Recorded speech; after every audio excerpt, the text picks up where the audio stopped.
This is Lecture 61D that accompanies next year's Volume 4 on Oceania in the ABCs of Communism, Bolshevism 2018, chapter on the Solomon Islands.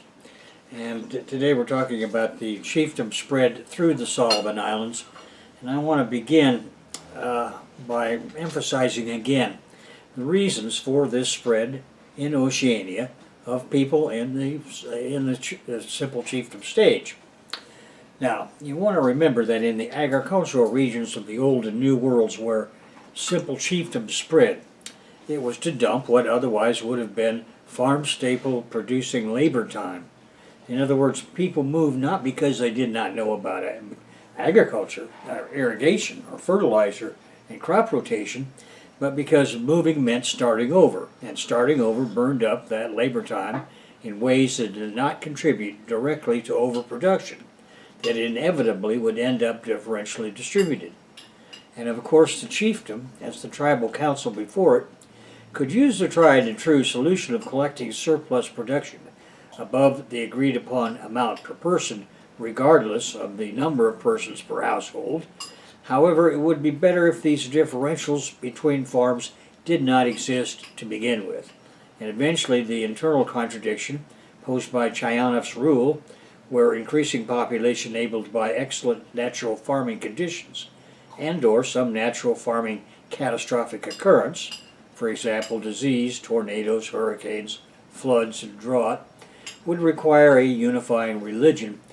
Thus, in those areas, the origins of the advanced theocratic chiefdoms in nuclear China, East and South Asia, Mesopotamia, Egypt, Mesoamerica, and the Central Andes is easily understood. Now in Oceania, exactly the same inherent logic propelled the land marine exploiting tribes and simple chiefdoms from island to island.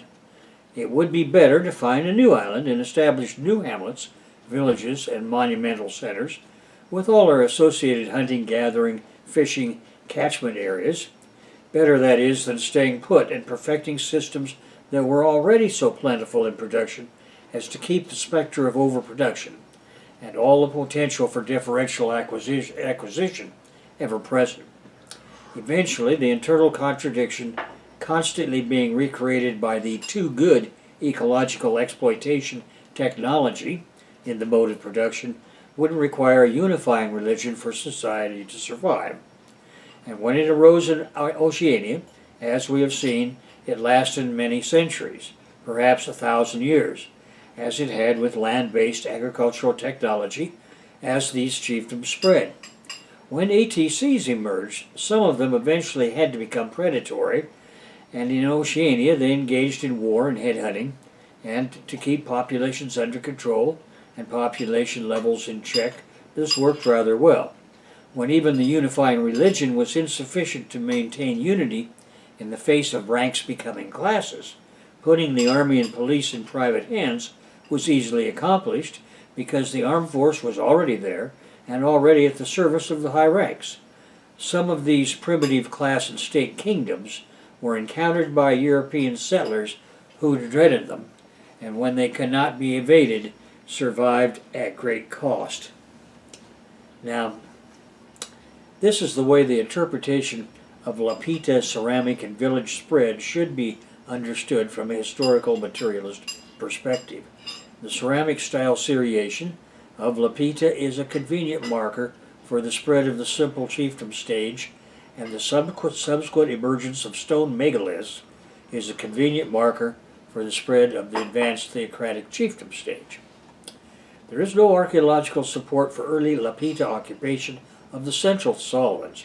However, Rowe's work from Guadalcanal, along with the paleontological work of Simon Heiberle, provides evidence for initial Austronesian arrival in that region, and Rowe's Hoana phase for Guadalcanal was dated a little over 4,000 years, 6,400 to 2,200 BP, and so an argument could be made that the Hoana phase is best described as a two-phase unit with a dividing line at about 3,300 to 3,000 BP. Shell beads and polished stone adzes make an appearance, and there is a change in the sources of chert from Guadalcanal sources to Malayitan material. Now, this date range also coincides with evidence for environmental change inferred from pollen cores reported by Simon Haberle.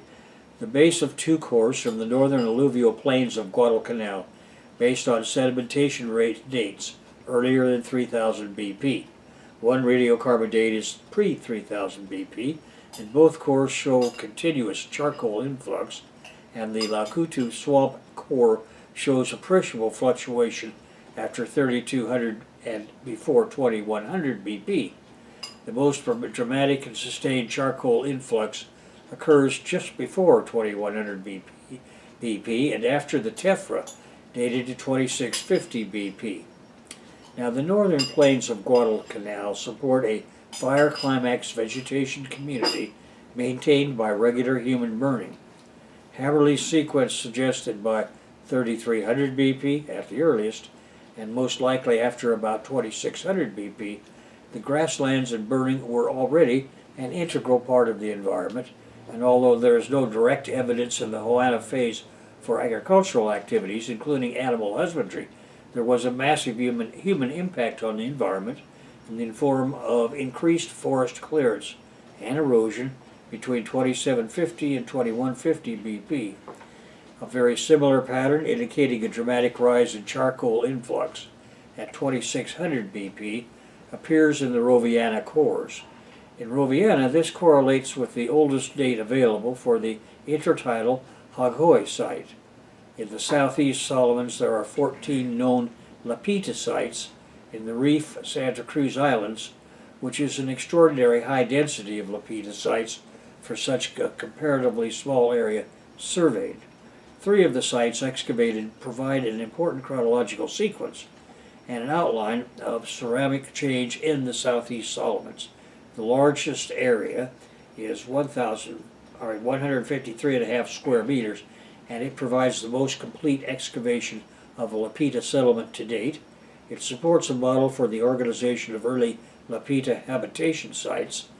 This site was a hamlet of 11,000 square meters and contains a number of structures.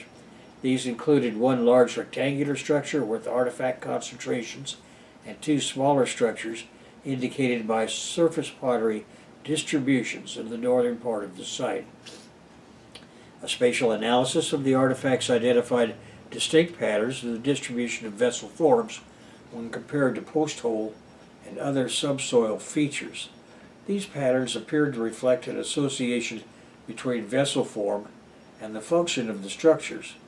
The site appears to be of rather short-term occupation, with little evidence for the rebuilding and reorientation of activity areas. The earliest date for the southeast Solomons Lapita sites is 3,200 years ago. It provides a model of ceramic change that is both internally consistent and congruent with wider regional models of Lapita ceramic history. The Reef Santa Cruz Lapita sites have a high percentage of dentate stamped sherds, of twice that of incised sherds, but the sequence demonstrates a clear simplification over time in ceramic design attributable to professional specialization of ceramic wares. The decorating drops out of the ceramic inventory altogether by about 2700 to 2600 BP, and decorated ware is replaced altogether by plain ware. Then there is the disappearance of ceramics altogether over the next 500 years. This is consistent with the pattern for Vanuatu, where the end of the dentate stamp tradition occurs between 2800 and 2700 BP. The one unusual characteristic of the Reef Santa Cruz ceramic sequence is the fact that despite the comparatively large number of sites located, surface collected, and excavated, there have been no post-Lapita decorated ceramics recovered. Instead of a post-Lapita incised and applied relief body decoration, similar to the Mangassi tradition in Vanuatu or the New Caledonian paddle-impressed Podanayan decoration style, the ceramic sequence in the Reef Santa Cruz region ends about 100 BC to 100 AD, with a plainware tradition of simple pots with at most impressed lips. This is similar to the revised sequence now understood for much of Vanuatu, which appears to end Lapita with a predominantly plain-ware horizon, followed by considerable regional diversification. This contrasts with post-Lapita developments in the Bismarck Archipelago. There, the Lapita dentate and incised tradition is gradually replaced or finishes with an incised applied relief and punctate decorative repertoire.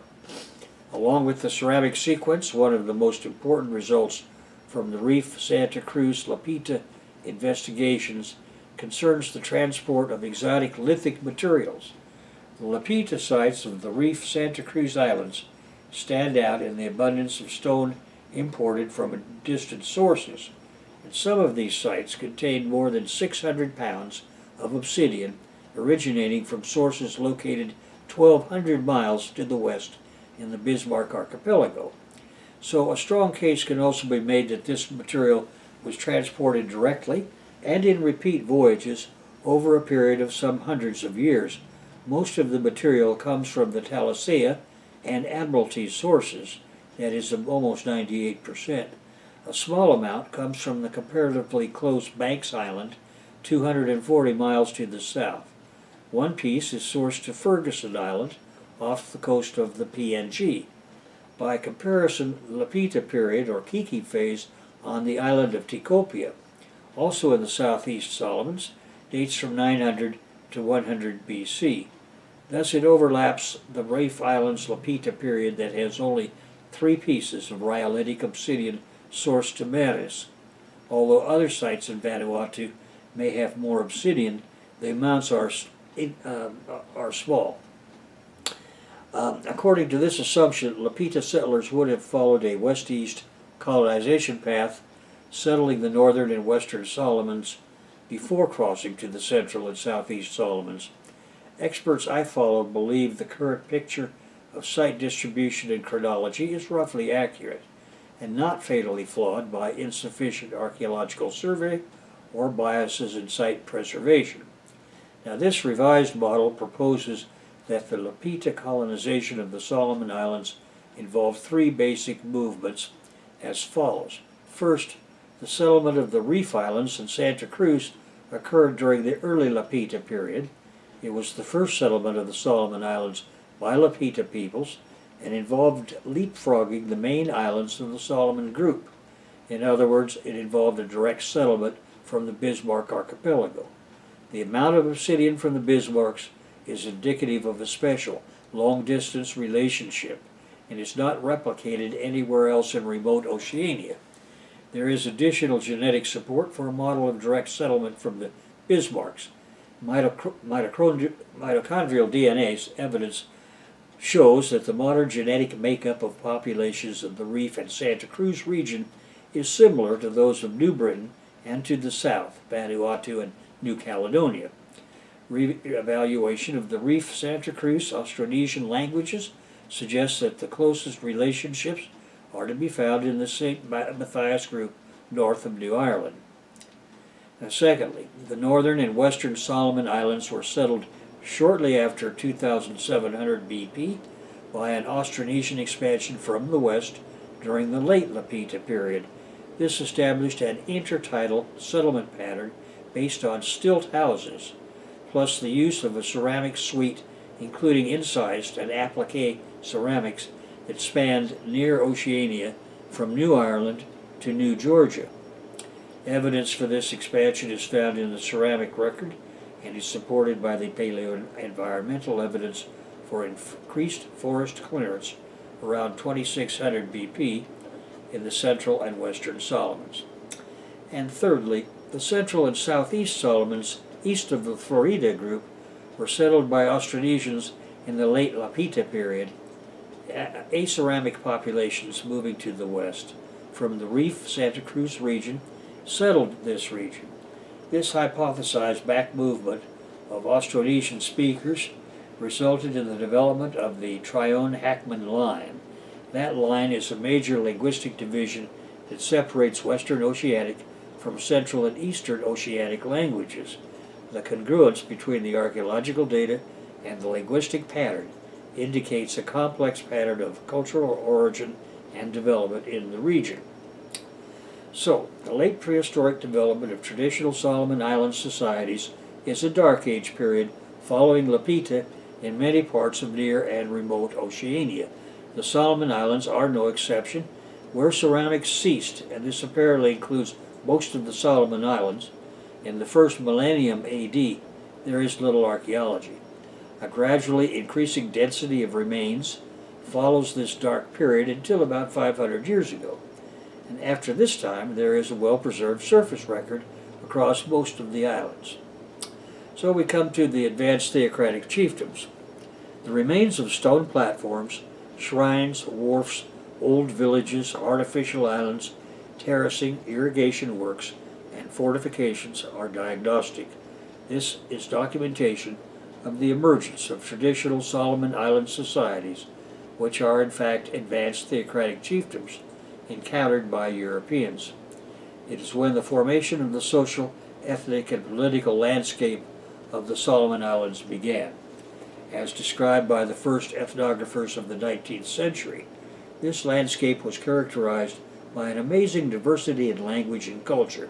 But what is especially remarkable is that these high levels of linguistic and cultural diversity were maintained in the face of pervasive regional interaction.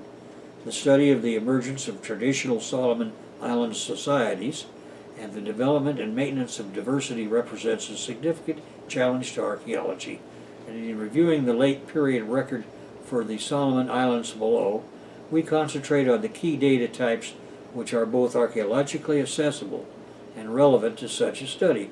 These include the archaeological and ethnographic evidence of settlement patterns, monuments, production systems, and exchange mechanics. In the Western Province, there is a case study of the Robiana chiefdom. Now, the Northern Solomons contrast with the rest of the Solomon group in that they maintain a continuous ceramic record from the Lapita period up to the present day. Pottery production appears to have been focused on a series of production centers scattered from Buka down through Bougainville and across to the Shortlands and northern Choiseul, and in three major overlapping zones. These are the Buka Straits region, central Bougainville, and the Bougainville Straits region. Now, the Buka sequence includes a dentate stamped Lapita period that predates the late Lapita Buka style. It demonstrates continuity between the Buka and Sohano styles. The Sohano style differs from the Buka style in pot form, manufacturing technique, and decoration. Sohano pottery does not include dentate stamping, but includes punctation as a common decorative technique, and through time, decoration moves toward an increase in the use of applied relief, Hannigan, then of comb incising, Malasang. Ceramics of the Buka series are distributed throughout Buka and across Buka Passage to the Silao Peninsula. To the north, Sohano pottery is reported from Nisan, and the abundance of Malasang to recent Buka pottery on that island indicates extensive interaction after AD 800. The Buka sequence is a clear case of process congruent with the distribution of Lapita ceramics that involved a gradual loosening of pottery design strictures. This loosening of Lapita strictures is seen in the sudden demise in obsidian exchange that is currently represented by 7 flakes in Sohano deposits and a few flakes in western Solomon Island sites. In the historic period, the pottery manufacturing centers south of Buka were in the Quieta region of central Bougainville and in the Siwe and Buin regions of south Bougainville. In general, there appears to be a broad similarity in early ceramics, stretching from Quieta in the north through Buin to the Shortlands. The early sequence at Quieta was the thin and plain tempered Sivu style. That changed to tempered thin incised pottery of the Asio style, and is parallel to the early to middle period transitioned in the Shortlands at about 1000 BP. In Buin, the sequence from Paubaki starts with thin tempered pottery decorated by incising and applique, and the earliest deposits in this region date back to 1600 BP. However, based on the Bucca and Western Solomon situation, earlier material similar to the Bucca and Sohato ceramics may well be found as intertidal sites in lagoon and sheltered bay settings, especially in the Bougainville Strait region.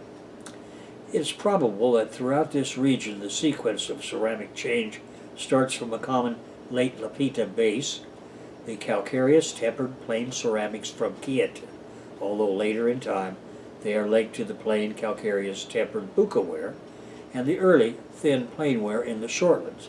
So the ceramic record of the northern Solomon Islands suggests the presence of a number of overlapping interaction spheres that have some time depth. The ethnographic record and oral history support this interpretation.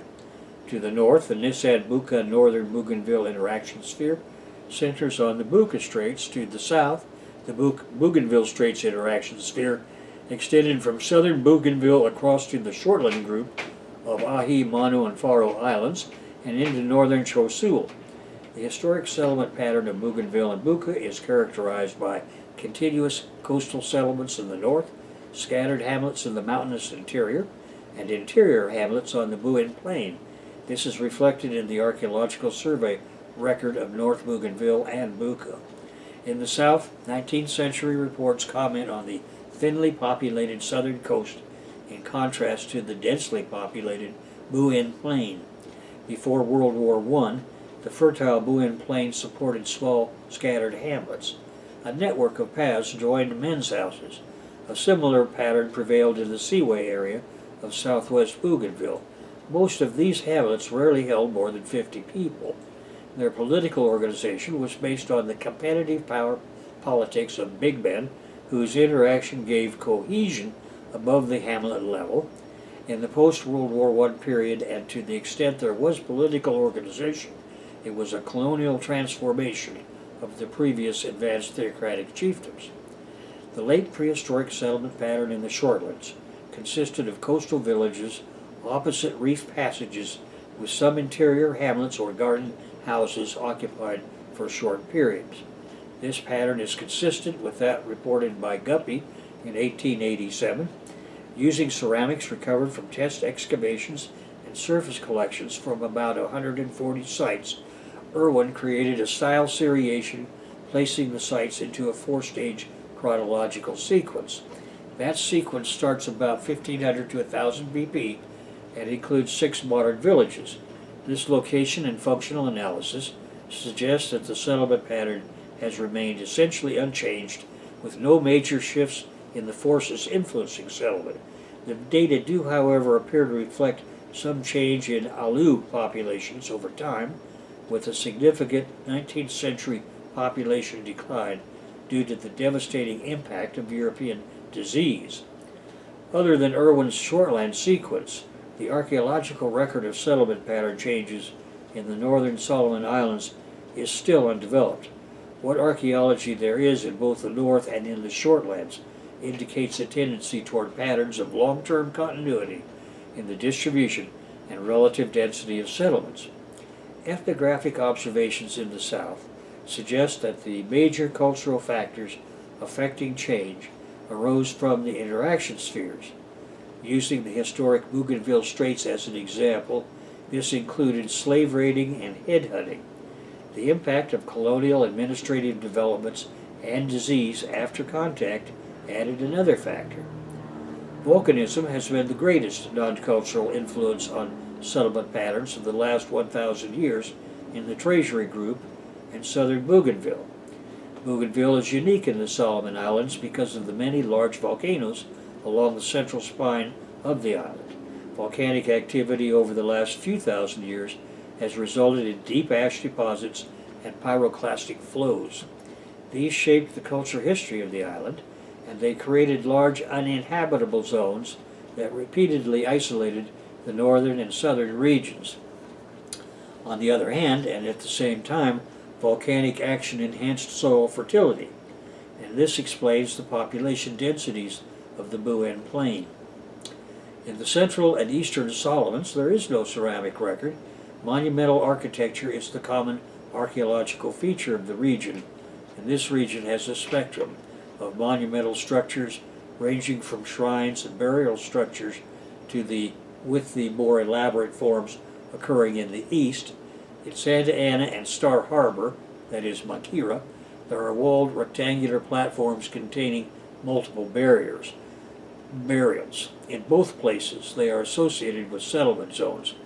Now, Professor Green excavated one enclosure at Star Harbor and reported a few grave goods and a range of artifacts located upon the platform's surface, including shell, arm, ring fragments, chert flakes, pearl shell lures, pig bones, and teeth. The dates on these structures run through the last 500 years of prehistory, as they do in the Western Solomons. Other ceremonial or religious structures on Santa Ana include canoe houses, often with ancillary stone walling and platforms. In northwest Makira, Miller recorded burial enclosures similar to those on Santa Island and Star Harbor, as well as a range of other platforms and low mounds. On Ulawa, both small shrines and U-shaped canoe houses and small shrine features are recorded, and in East Cuyo on Malaita. On central and northwest Guadalcanal, Rowe recorded shrines, low stone cairns, deposits of shell valuables, stone kerbed, and infilled burial platforms containing human remains and deposits of exhumed bones, the latter found in caves or small stone slab-roofed crypts covered with vegetation and soil. These are the remains of prominent male leaders. Monumental architecture in central and northwestern Guadalcanal is similar to that in Malaita and perhaps Ulawa that were trading partners with Guadalcanal Island. Spanish explorers reported dense settlement along the Guadalcanal plains extending into the foothills. By the early 20th century, the density of occupation declined along the northwest Guadalcanal coast as people fled to headhunting raids from the west. Rowe's surveys of the Poja and Vuru Valley systems and the Thabita grasslands of the northwest Cape show few village sites. There are occasional terraces, house platforms, and church scatters on the ridgetops, indicating small dispersed hamlets. There are reliable reports of a similar pattern of coastal occupation from Ulawa, where the archaeological evidence of settlements consists of stone canoe house platforms and small stone shrine enclosures. At the site of Haradewi, located on a raised island beach, a hamlet-sized occupation has been excavated. It is a long, low mound of shell and chert debris with a small shrine enclosure, and dates there begin in the 12th century A.D. On Malaita, there is very little archaeological information on prehistoric settlement patterns. However, what evidence we have shows a lagoon-edge settlement pattern that included the use of artificial islands. Some are now found in Langa Langa and Lau lagoons. Contemporary inland settlement patterns include small hilltop and ridge hamlets. In East Cuyo, there is some evidence of this settlement pattern in the late prehistoric archaeological record. However, these types of settlements leave few archaeological traces, except where small stone shrines remain, or where stone walls were built to augment natural defenses. In the eastern Solomons, prehistoric coastal settlement areas are marked by the presence of sizable mounds of midden debris and dense distributions of a variety of stone features. On Santa Ana, Swaddling mapped a coastal village at Wara Kwarafu consisting of numerous intersecting horticultural stone walls, stone-lined pathways, mounds, wells, burial enclosures, and at least one canoe house. The site provides dates suggesting occupation between the 15th and early 18th centuries A.D. At Star Harbor, Green found a similar record, with numerous sites marked by low mounds ranging from several meters to 20 meters in diameter, and the largest site contains 7 mounds and 3 burial enclosures distributed over an area of about a hectare. This site produced a date suggesting occupation as the early 17th century A.D., and historic artifacts dating to the 18th or 19th century were also recovered. A similar settlement is marked by the presence of two large mounds on the small island of Uki off the northwest coast of Makira. The settlement is situated in an area of shell middens scattered on a coral bench behind the modern village of Oceania. Excavation revealed a total depth of deposit of nearly 2 meters, representing an occupation of 500 years, starting in the early 16th century AD. Now, the archaeological remains of horticultural practices in the central and eastern Solomons poses something of a mystery.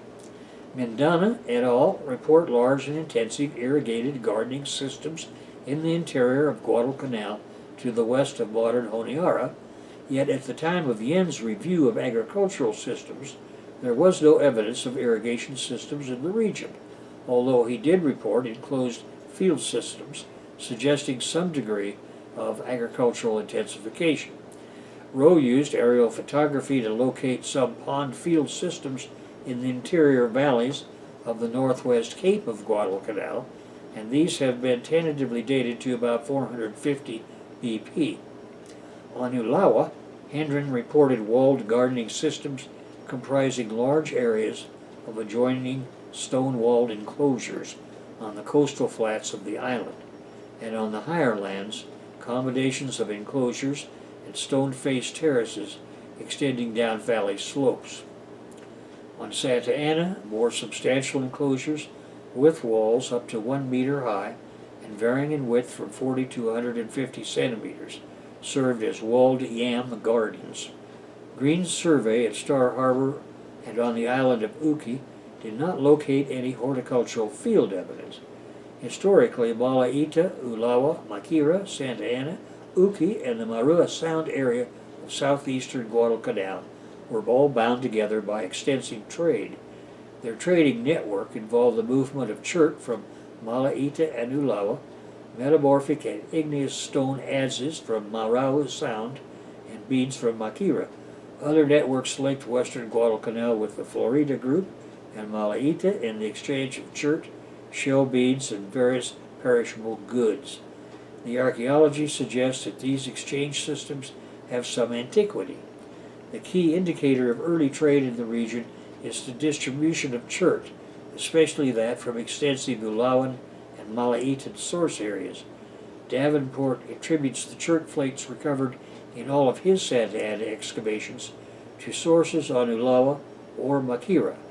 Furthermore, the presence of chert throughout the deposits suggests that chert was being moved into Santa Ana from at least the early first millennium BC. At the Suena site, chert flakes and adzes were ubiquitous throughout the excavated mound, indicating a time depth for chert transport of at least 500 years. From the Star Harbor site at Namuga, Green recovered several thousand chert flakes, adzes, and drill points, as well as a nodule of raw material he attributed to Ulawan or Malaitan sources, and polished adzes from surface collections of a gray-green bed basalt he believed originated in Monroe Sound on Guadalcanal. Archaeological evidence from Guadalcanal shows horticultural intensification by 6,400 BP. And on Guadalcanal, Rowe proves a change in the type of chert found in the Poja Valley sites. In early Poja cave levels, the chert is a coarse variety attributed to the Mbirao volcanics of eastern Guadalcanal. This changes from 2300 BP to brown vitreous material characteristic of Malaita. Taken together, the data from the central and eastern Solomons indicates considerable antiquity to the historic patterns of interaction between major islands. And based on the Guadalcanal data, it seems probable that exchange systems began at the time pollen cores on Guadalcanal indicate the start of intensive gardening during the Habosa phase, circa 2200 BP. The Reef Santa Cruz Islands contain a record of early Lapita settlement, and the post-Lapita record is less well represented in its archaeology. Dr. Doherty's doctoral dissertation explores these islands' material culture, settlement pattern, and linguistic evidence for post-Lapita cultural evolution. He concludes that some cultural diagnostics were introduced into the region by the Lapita settlers and evolved through the sequence. In other words, he rejects the idea that post-Lapita culture change was caused by separate traditions. Historic settlement patterns in the region include both coastal and island occupation. Stone structures are quite common, but the Reef Santa Cruz Islands did not share the tradition of ancestral skull shrines found elsewhere in the Solomons. Human remains have been found in association with houses, which is in keeping with the ethnographic record of retaining the bones of ancestors in houses. 2 human burials were found in the Novlau rock shelter dating just earlier than 2000 BP. They are associated with ovens and house foundations. Settlement sites include a number of small permanent villages or hamlets in the presence of various stone structures. Like Suena on Uki Island, these sites may have been relatively stable, supporting occupations over 200 or 300 years. The coastal and inland settlement sites show a great deal of similarity. On the western peninsula of Santa Cruz, Yen conducted excavations at the inland site of Naivila, a historic site located close to Graciosa Bay. Naivila is a half-hectare containing 2 clusters of structures outlined by stone foundations and joined by a stone wall described as a pig fence. Rectangular house foundations include large structures identified by a former inhabitant as men's houses. A large circular kerbed structure, 10 meters in diameter, was identified as a dance circle. Structures described as god houses are ethnographically reported within villages. In Naivila, this type of site is represented by a large rectilinear foundation associated with an historic religious cult. A pile of human skulls and bottle fragments were found in a corner of the house identified as belonging to the chief. Radiocarbon dates suggest it was established at or about the time of Spanish discovery in the AD 1500s. A similar coastal site was recorded by McCoy and Claiborne at Day Village, which is located on the tip of a small island, Tomotu Neo, and that village lies at the entrance to Graciosa Bay. At Day Village, a total of 35 stone structures, including a centrally located dance circle, were recorded in a tightly clustered area of a half-hectare. 2 adjacent rectilinear structures are somewhat isolated at the southwestern corner of the site and identified as gods' houses. Burials were present in 3 of the 4 excavation areas, but absent from the dance circle excavation. Some were articulated burials, while others were jumbles of bones from different individuals buried in shallow pits. Radiocarbon dates show a settlement age range similar to that from Naivila, one feature dating back into the AD 1400s. Now, the ATCs evolved into kingdoms in some areas. In the Reef Santa Cruz Islands, forest swidden horticulture growing taro and yam was important. The other important element of the horticultural system was an elaborate arboriculture that included breadfruit fermentation and drying for the first time in Melanesia. This swidden arboriculture complex supported medium to large permanent class-divided towns. Critically important diagnostics are the Reef Santa Cruz Islands, home of the famous red feather money exchange system. The red feather exchange system supported a web of inter-island exchange, and the web included the Duff Islands, Taumaco, the Reef Islands, and Santa Cruz, as well as Utupa and Vanicoro to the south. The core of the historic system began and evolved with frequent interaction within the reefs and Santa Cruz. That is where the red feather money circulated in direct support of the economic mode of production. The red feather exchange evolved from the Lapita interaction spheres and included the southern end of the eastern Solomons, extending south to the Banks Islands. During the Lapita period, jerks were brought in from Malahitan and Ulawan sources, as well as a small quantity from the Duff Islands. These sources are not represented in the late period sites excavated by Yen. McCoy and Cleghorn do not report any from the Day Village site. Now, some volcanic glass from the later sites came from the Banks Islands. This proves trade to the south through Vanikoro. Now we move to Roviana, the Roviana Lagoon and the Roviana Chiefdom. The Roviana Lagoon in New Georgia provides a model for the emergence of late-period Solomon Island society. The Roviana Chiefdom occupies an anthropogenic landscape of a mosaic of garden clearances, fallow plots, scrub and fernland border stands of regenerating and mature forest.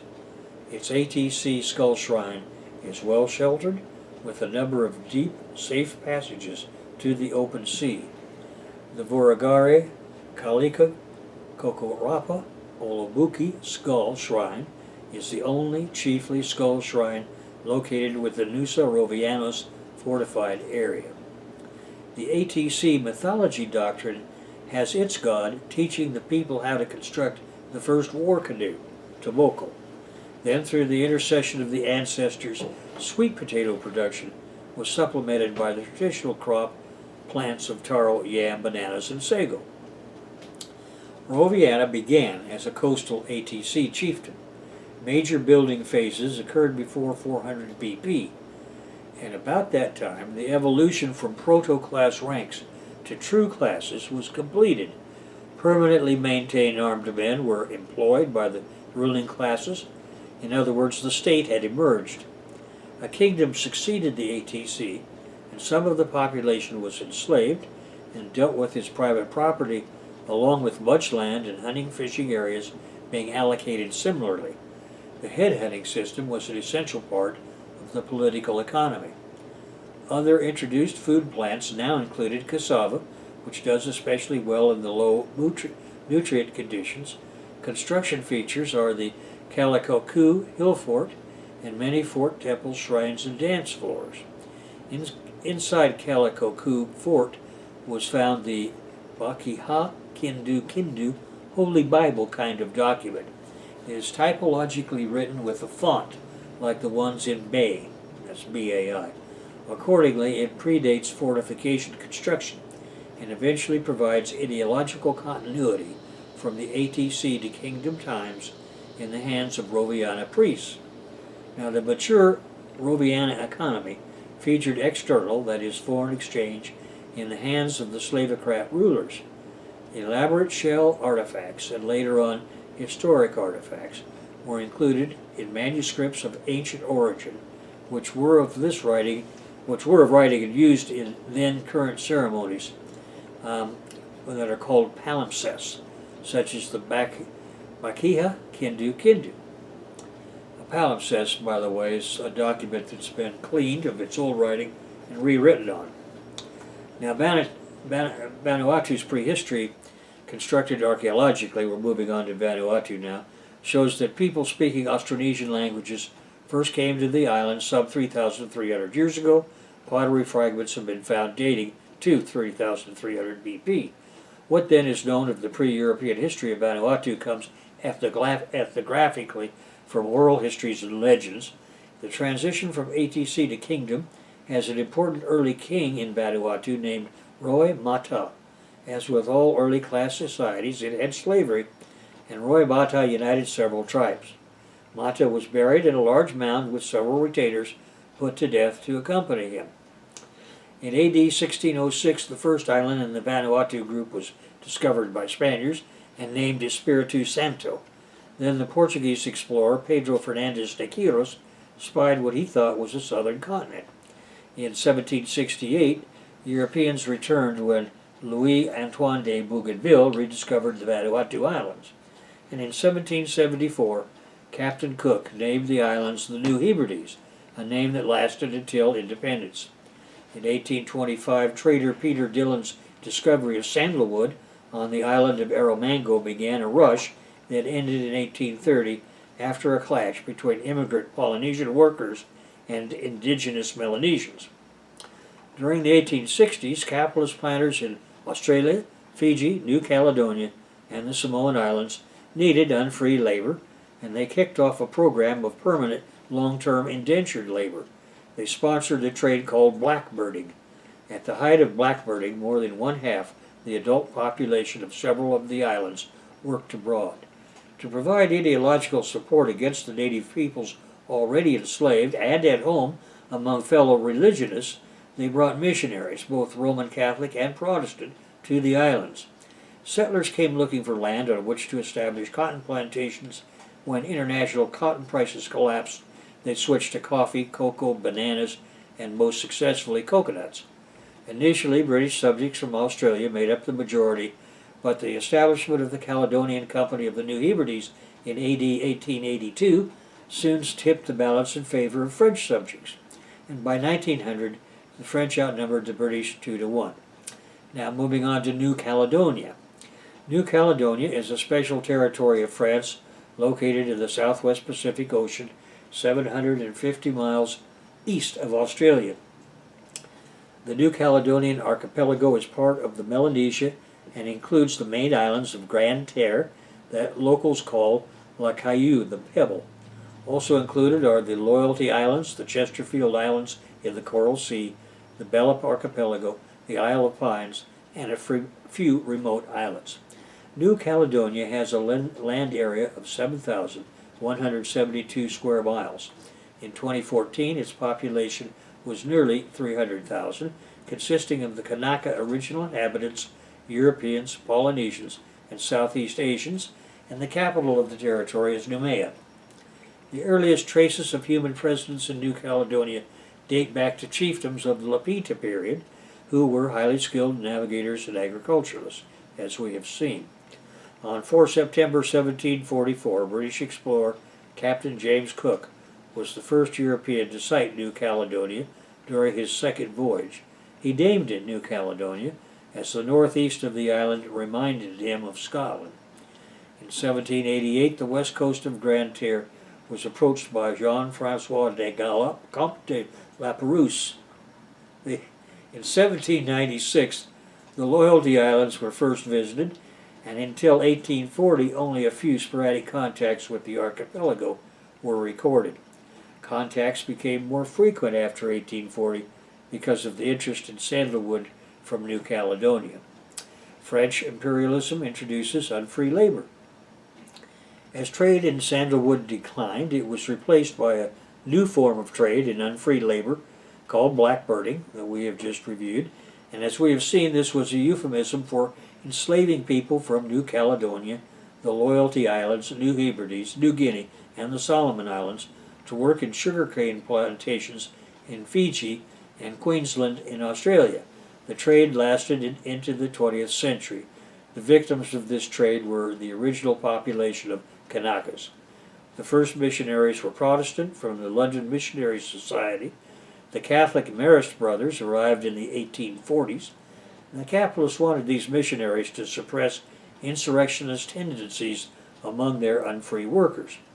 In 1849, the crew of the U.S. ship Cutter was eaten by the Puma clan.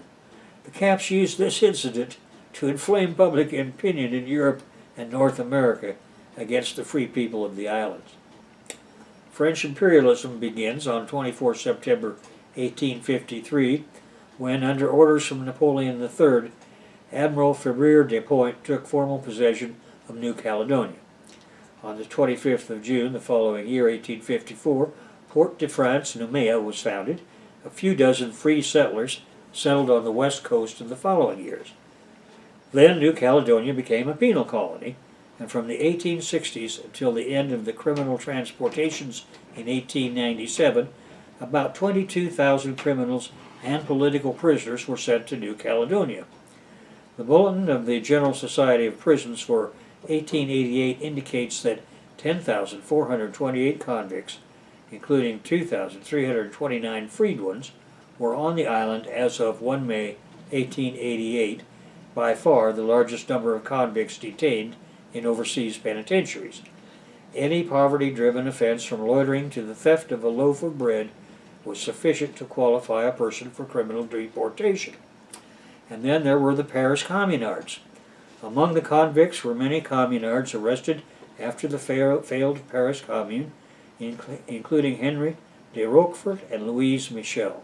Between 1873 and 1876, 4,200 political prisoners were relegated to New Caledonia.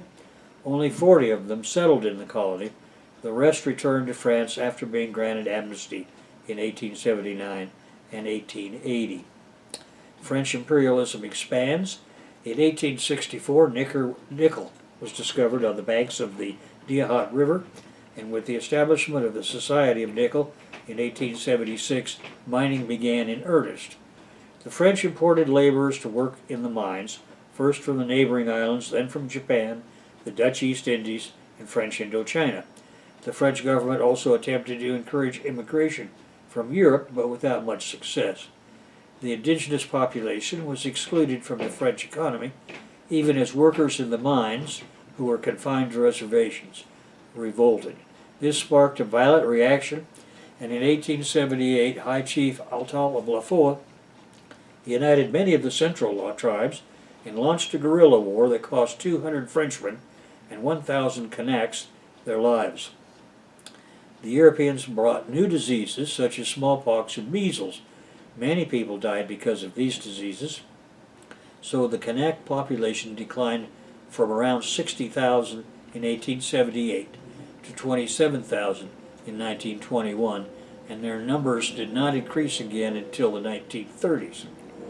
In June of 1940, after the fall of France, the Consul General of New Caledonia voted unanimously to support the Free French government, and in September 1940, the pro-Vichy governor was forced to leave for Indochina.